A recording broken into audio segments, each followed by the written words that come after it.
Wabarakatuh. Kita berjumpa lagi pada kesempatan pendidikan agama Islam dan budi pekerti untuk kelas 6. Karena sekarang sudah memasuki mid semester, tengah semester, jadi kita akan mulai dari bab pertama. Kita mengulas lagi pada pelajaran bab pertama adalah toleransi. Dalam hal ini kita perlukan prinsip dalam surat Al-Kafirun. Surat Al-Kafirun. A'udzubillahi minasyaitonirrajim. Bismillahirrahmanirrahim. Qul ya ayyuhal kafirun la a'budu ma ta'budun wa la antum 'abiduna ma a'budu wa la ana 'abidun ma 'abadtum wa la antum 'abiduna ma a'budu lakum dinukum waliyadin. Alhamdulillah, kita langsung saja kerjakan dengan baik dan benar. Sudah bisa menyambung, sudah bisa menulis, sudah bisa menghafal.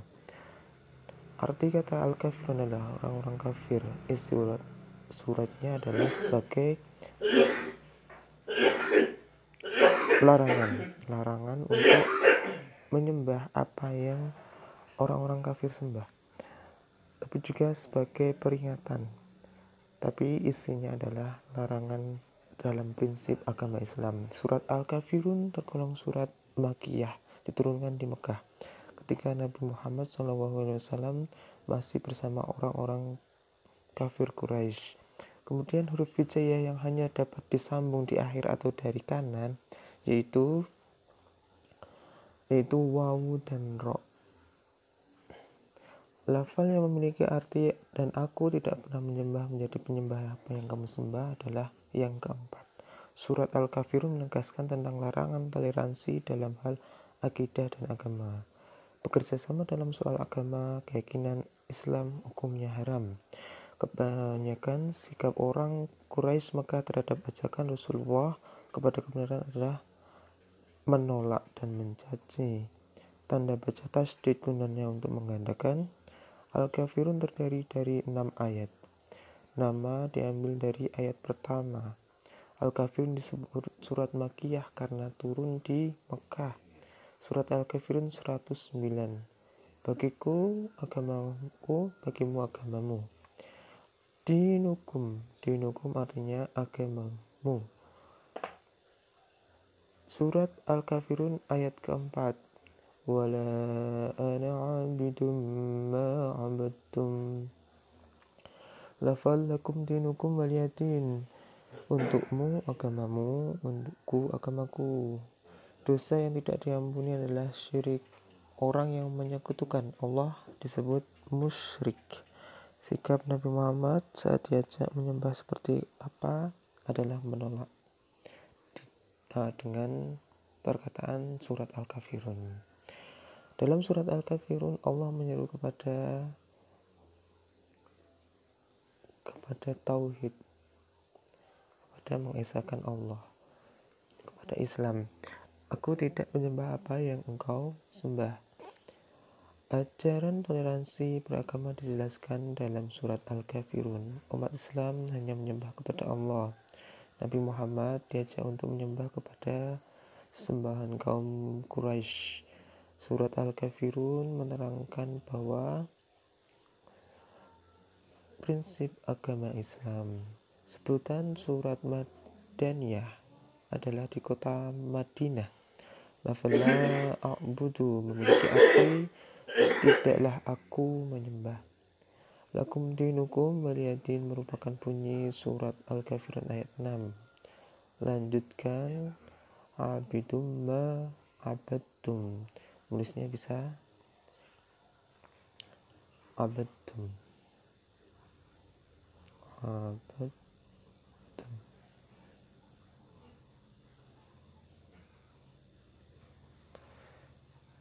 Oke.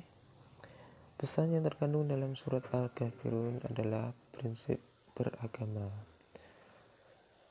Manfaat yang akan kalian peroleh dari toleransi antar umat beragama adalah terbangun kerukunan. Sikap kita diajak merayakan hari besar agamanya adalah tidak perlu mengikuti, tapi tidak juga menjadikan kita berseteru. Bagaimana sikapmu ketika sedang belajar kelompok? Teman minta izin, diizinkan. Sebutan contoh yang dapat kita lakukan dengan orang yang berbeda agama adalah toleransi. Untuk selanjutnya kita langsung saja bab kedua, di mana kita belajar tentang Al-Hajj ayat 7, An-Sa'ata atiyatun la raiba fiha. Dalam surat Al-Qaryah Al-Zalzalah juga telah disebutkan bahwa wa annallaha yab'atsu man fil qubur, dibangkitkannya pada yaumul ba'ats. Nah, kenapa kita perlu dibangkitkan lagi? Khalaqal mauta wal hayata liyabluwakum ayyukum ahsanu amala. Nah, perhatikan juga hadis dari Rasulullah SAW.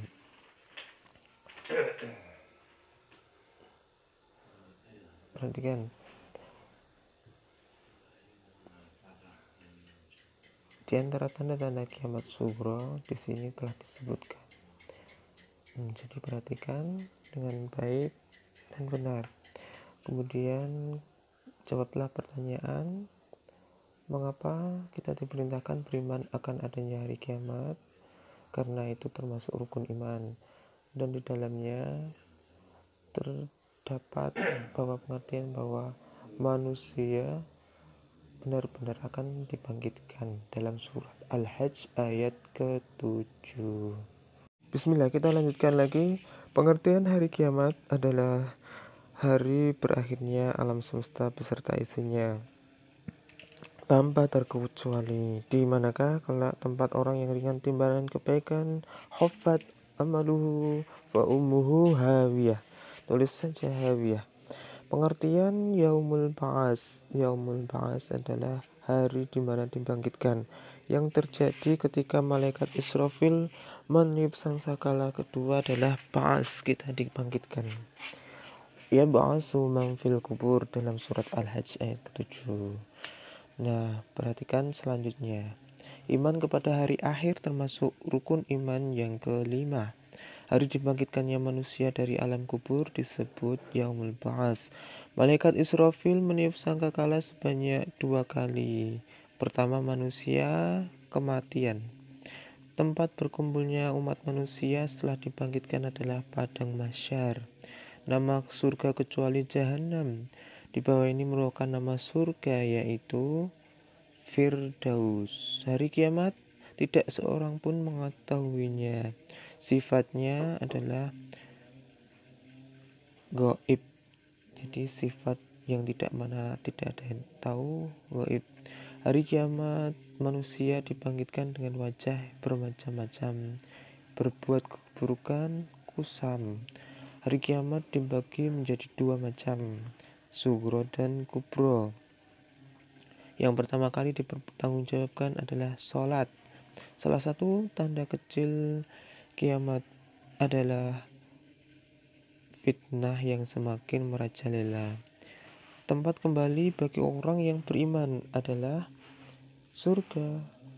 Orang yang tidak memiliki adanya hari kiamat termasuk orang yang kafir. Kematian dan bencana alam termasuk salah satu ujian, termasuk kiamat sughra. Kematian dan bencana alam termasuk kiamat sughra. Dan untuk orang beriman itu termasuk ujian. Balasan bagi orang yang durhaka kepada orang tua adalah siksa neraka. Salah satu surga yang diperuntukkan bagi orang yang rajin berpuasa adalah maksudnya pintu surga masuk orang-orang puasa Ar-Rayyan disebut. Hari pembalasan amal manusia, Yaumul Jaza. Yang mengetahui kapan datangnya hari kiamat adalah Allah Subhanahu wa Ta'ala. Bahkan Nabi Muhammad tidak dianjurkan untuk diberikan tahu kepada umatnya. Hilangnya ilmu pengetahuan adalah salah satu tanda dari hari kiamat. hari kiamat sebagai bukti Allah Subhanahu wa Ta'ala memiliki kekuasaan. Datangnya hari kiamat adalah akhir kehidupan di dunia. Gempa bumi dan tanah longsor adalah kiamat sugro. Kehancuran seluruh makhluk Allah disebut dengan kiamat.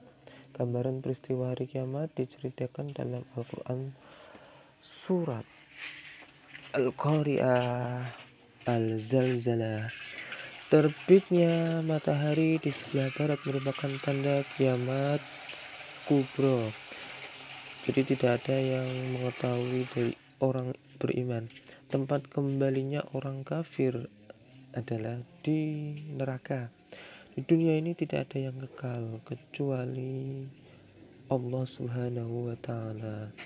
Semua ciptaan Allah yang ada di dunia disebut dengan makhluk. Hari ditimbangnya seluruh amal perbuatan manusia disebut Yaumul Hisab. Salah satu tanda kiamat kubro turunnya Nabi Isa alaihissalam.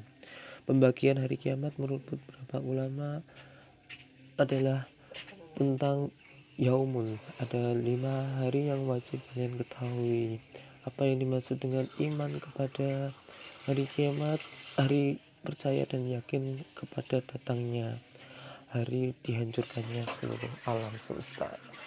5 tanda kiamat sugro ada di halaman 19. Kejadian yang terjadi saat manusia berada di padang mahsyar adalah menunggu keputusan Allah. Ya, kita urutkan perjalanan manusia ketika setelah di dunia kemudian masuk ke alam barzah, kemudian dibangkitkan menuju ke mahsyar. Setelah di mahsyar mereka akan dihisab dan ditimbang. Yaumul hisab, kemudian menerima perhitungannya, catatan amalnya, kemudian baru dikenakan pembalasannya. Apa yang kalian lakukan sebagai bentuk keyakinan akan hari akhir? Yang kita lakukan adalah melakukan perbuatan. Liyabluwakum ayyukum ahsanu amala. Melakukan ahsanu amala, siapa yang paling baik amalnya. Hikmah beriman kepada hari akhir adalah supaya kita melakukan kebaikan, di mana dahsyatnya kiamat. Penjelasan surat Al-Qari'ah, di mana orang-orang yang ringan timbangan amalnya masuk ke hawiyah. Apa itu hawiyah? Hamiyah, yang menyala-nyala sampai ke naik. Siapa yang mengalami kiamat? Semua manusia, semua makhluk. Dan yang mengalami kiamat mereka adalah orang-orang kafir, di mana tidak ada iman dalam hati mereka. Mereka merasakan hari kiamat. Kiamat kubro tentunya. Tanda-tanda kiamat kubro sudah dibahas pada halaman 20. Nah, kita lanjutkan. Kemarin sudah sampai Asmaul Husna. Yang perlu diperhatikan adalah halaman dari buku modulnya yang tidak sesuai. Jadi adalah kalian cari setelah pembelajaran Ayo Membayar Zakat. Nah, di sini ada 2 halaman yang menjadi satu di bab ketiga, dan kemarin sudah dibahas. Berarti tinggal kita melakukan yang akhir. Manfaat dari toleransi umat beragama adalah kerukunan. Yang dimaksud dengan musyrik adalah orang yang mempersekutukan Allah. 5 tanda kiamat sugro sudah dibahas pada halaman 19.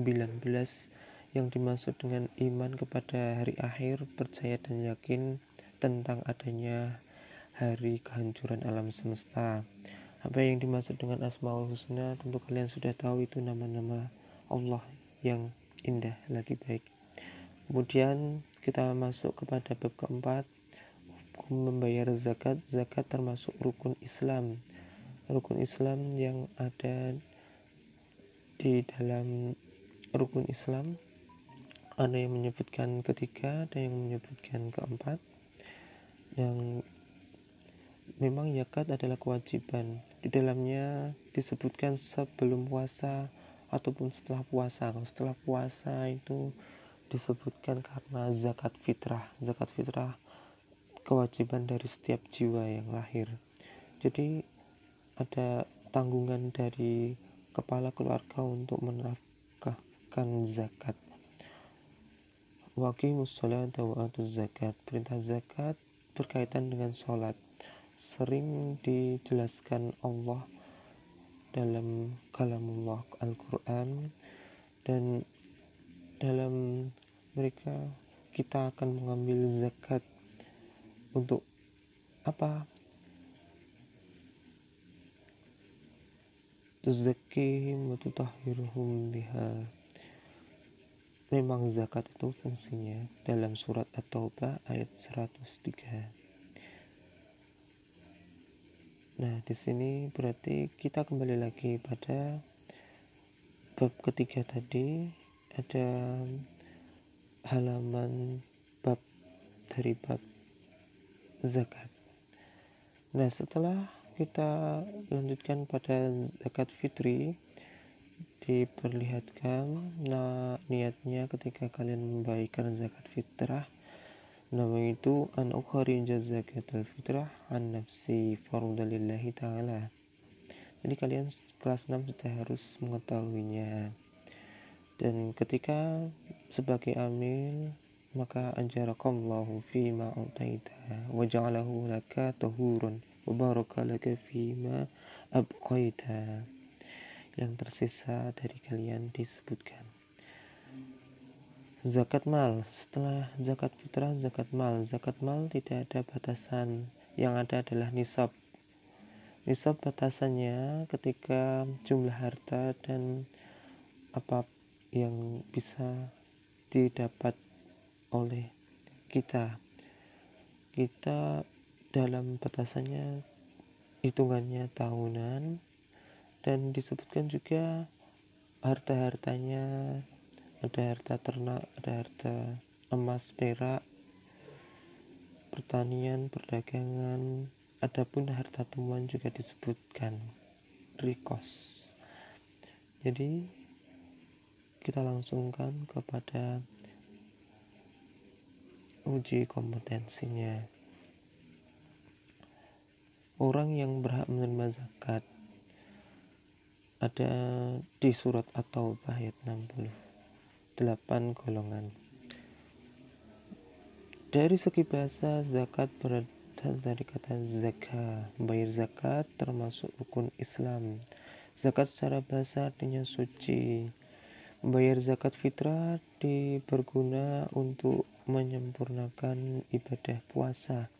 Orang yang berhak menerima zakat disebut mustahik. Orang yang mempunyai hutang hanya untuk mencukupi keperluan sehari-hari disebut di halaman tadi At-Taubah. Diperhatikan rikob, budak, ghorim, orang yang mempunyai hutang dan uangnya hanya berguna untuk kebutuhan sehari-hari. Zakat fitrah berguna untuk mensucikan jiwa. Yang berzakat disebut muzaki. Keturunan Nabi tidak boleh menerima zakat. Orang yang berzakat maka jiwanya akan suci dari sifat kikir dan tamak. Pak Ari Basim 3 anak, maka berzakat fitrah yang harus dibayarkan adalah sejumlah 5 kali 2,5. Bisa lebih baik lebih dari 2,5. Sekelompok orang yang mengurusi zakat, baik memungut ataupun pendistribusiannya, disebut amil. Zakat fitrah diserahkan sebelum sholat Idul Fitri. Ibadah zakat mendidik umat Islam agar menjadi hamba Allah yang dermawan. Zakat Bila benar-benar dapat dilaksanakan, akan dapat mengentaskan kemiskinan. Menyerahkan zakat fitrah setelah sholat Idul Fitri hanya akan menjadi sedekah biasa. Salah satu syarat wajib zakat, seorang masih hidup di waktu matahari terbit di akhir bulan Ramadan. Matahari terbenam yang benar di bulan Ramadan. Bagi umat Islam yang mampu membayar zakat fitrah, hukumnya adalah wajib. Zakat sapi digolongkan sebagai zakat mal. Orang yang baru masuk Islam disebut mu'alaf. Zakat mal adalah zakat harta. Orang yang berhak menerima zakat digolongkan ke dalam mustahik. Membayar zakat fitrah awal Ramadan hukumnya sunnah. Membayar zakat fitrah setelah Ramadan dianggap sebagai sedekah, setelah sholat maksudnya. Orang yang sedang berpergian di jalan Allah kehabisan bekal dinamakan Ibnu Sabil. Selain zakat fitrah, umat Islam juga dianjurkan membayar zakat mal. Prioritas pertama orang yang berhak menerima zakat fitrah yaitu fakir miskin. Orang yang memiliki pekerjaan tapi tidak mencukupi kebutuhannya disebut fakir miskin. Orang yang berhak menerima zakat disebut mustahik. Membayar zakat sebanyak 2,5 lebih. Jelaskan pengertian zakat menurut bahasa dan menurut istilah. Secara bahasa disebut suci, secara istilah adalah membayarkan atau menafkahkan sebagian harta kepada golongan mustahik.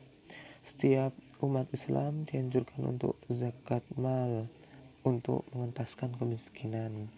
Tuliskan salah satu surat yang berisi perintah zakat, di dalamnya surat At-Taubah, dan adapun suratnya Al-Baqarah ayat 24.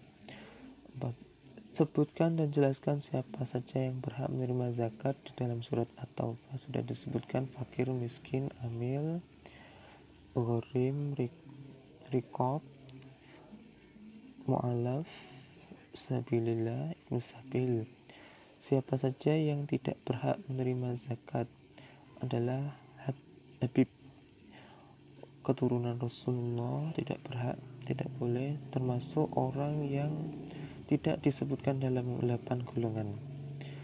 Terima kasih, sekian untuk pengayaan, bisa dilanjutkan sendiri dan teruslah berlatih dan giat belajar.